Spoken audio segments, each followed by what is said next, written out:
اس سلسلے سے گفتگو ہو رہی ہے۔ کچھ چیزیں اسلام میں ایسی ہیں کہ واقعاً انسان اگر غور و فکر کرے تو اللہ کا شکر کا سجدہ کرتے کرتے بھی شاید اس کا حق ادا نہ ہو کہ اسلام نے کچھ مسائل ایسے رکھے ہیں کہ جہاں پر تکلیف شرعی نہیں ہے لیکن اللہ ثواب دینے کے لیے تیار ہے، اور اس کے ساتھ ہی ساتھ ان مسائلوں میں اللہ نے عزت کا پردہ بھی رکھا ہے، شرم و حیا کا پردہ بھی رکھا ہے۔ انہی مسائلوں میں ایک مسئلہ یہ ہے کہ اس بات پہ غور کرنے والی بات ہے کہ جن دنوں میں خواتین سے نماز ساقط ہے، روزہ ساقط ہے، مہینے کے اندر کچھ ایام ایسے آتے ہیں کہ جس وقت خواتین نماز نہیں پڑھ سکتی، لیکن اسلام نے کیا مسئلہ رکھا اور کیا مصلحت رکھی، اس بات کو غور کریں آپ۔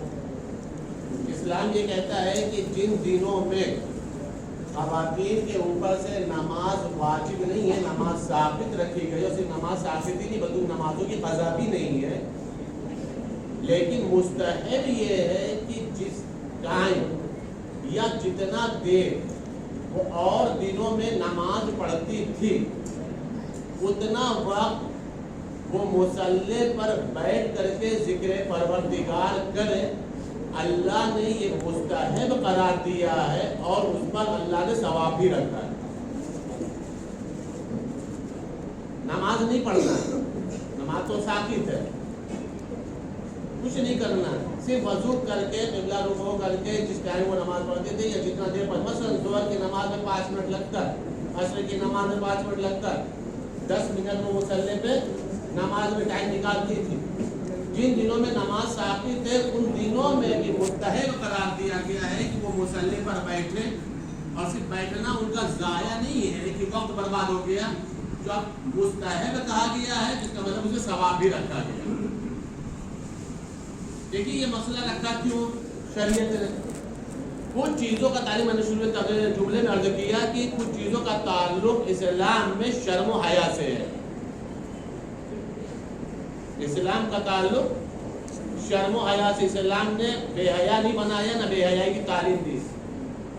شرم و حیا کا مطلب کہ چونکہ یہ جو چیز ہے زیادہ سے زیادہ گھر کے اندر 2 یا 3 افراد جانتے ہیں، مثلا ماں بیٹی ہیں، یہ ایک دوسرے کے راز کو جانتے ہیں، یا ہسبینڈ وائف ہے، باقی تیسرا چوتھا کوئی نہیں جانتا کہ اس کے اوپر کیا گزر رہی ہے۔ بات سمجھ میں آ رہی؟ یا تو ہسبینڈ وائف جانتے ہیں یا ماں بیٹی جانتی ہے، باقی 5واں کوئی نہیں جانتا اس خاتون پر کیا گزر رہی ہے۔ اسلام نے کہا کہ تم نماز پڑھو تاکہ تمہاری اس بیماری کا علم دوسرے لوگوں تک خبر بھی نہ پہنچے اور اللہ تمہیں ثواب سے محروم بھی نہ کرے۔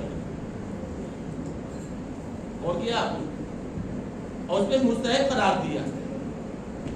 عمومی طور پر یہ صرف اور صرف ایک مسئلہ تو مستحب ہو گیا۔ یہ عرض یہاں سے اس لیے کیا ہے، میں نے کل بھی عرض کیا تھا، پرسوں بھی عرض کیا تھا کہ مسائل ہوں گے تو ڈیفرنٹ جائیں گے، تاکہ اگر میں نے وہ سیدھے پڑھنا شروع کر دیا تو بہت سارے مسائل ایسے ہوتے ہیں جن کی کوئی ضرورت نہیں ہے، جن کی کوئی ضرورت نہیں۔ بتاؤ ان مسائل کو جن کی ضرورت ہے یا جن کو ہم عمل میں لانا ہوتا ہے، یا جن سے لوگ غفلت برت رہے ہیں، اس سے ثواب سے وہ محروم نہ ہونے۔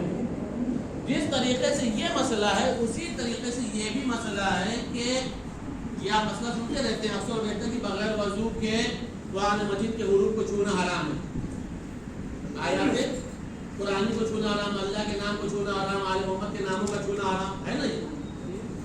لیکن انہی دنوں میں جس پر نماز ساقط ہے، وضو کر کے اگر کوئی خاتون قرآن پڑھنا چاہے تو وہ قرآن پڑھ سکتی ہے، بس شرط یہ کہ اسے ہاتھ نہیں لگانا، یعنی وہ قرآن سے دور نہیں ہے، قرآن سے محروم نہیں ہے۔ جیسے عام انسان قرآن پڑھ سکتا ہے، پاکستان انسان قرآن پڑھ سکتا ہے، ویسے اردو قرآن پڑھ سکتا ہے۔ سب سے آسان طریقہ ڈیوائس سے پڑھ، ہاں بس موبائل سے پڑھ سکتے ہیں، موبائل پہ کوئی مسئلہ نہیں، موبائل سے پڑھے کوئی مسئلہ نہیں، ڈیوائس سے پڑھے کوئی مسئلہ نہیں۔ سمجھ میں آ رہی بات؟ یعنی اسلام نے اس طریقے سے ثوابوں کا راستہ کھلا رکھا ہے جسے عام طور پر انسان غفلت برتتا رہتا ہے۔ مصلی پہ بیٹھے تو بھی مستحب کام ثواب ملے گا،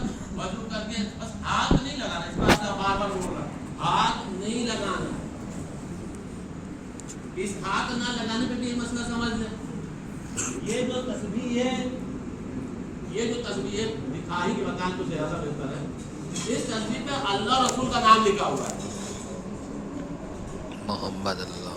یہ مسئلہ کئی مرتبہ الگ الگ درپیش آتا ہے.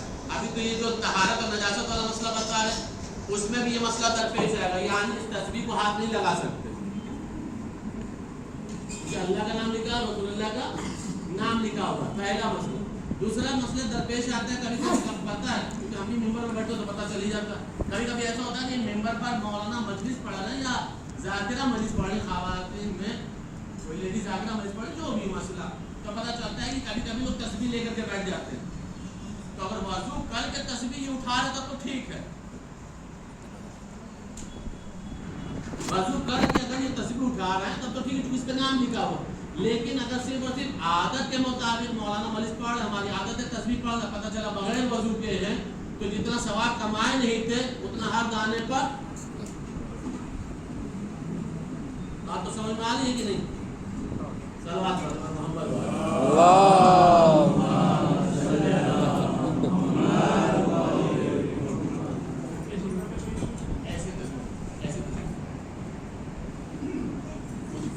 ایسی تصویر جس تصویر میں اللہ رسول کا نام لکھا ہوا ہے. یہ ابھی اس لیے بھی مسئلہ آئے گا کہ جب انسان غائب بدل کے اعمال انجام دیتا ہے تو جسے استغفار پڑھنا ٹھیک ہے اعمال کے بعد پڑھ لیا, لیکن اس کے بعد ادھر دعا ہو رہی تو لوگ تصویر پڑھتے رہتے ہیں. تو جب تک محسوس ہے تب تک تو ٹھیک, ورنہ اپنے غائب جیسے تکلف کو اٹھیے وضو کری اس کے بعد تصویر کو ہاتھ لگائیے. سر بات بولے پر محمد والے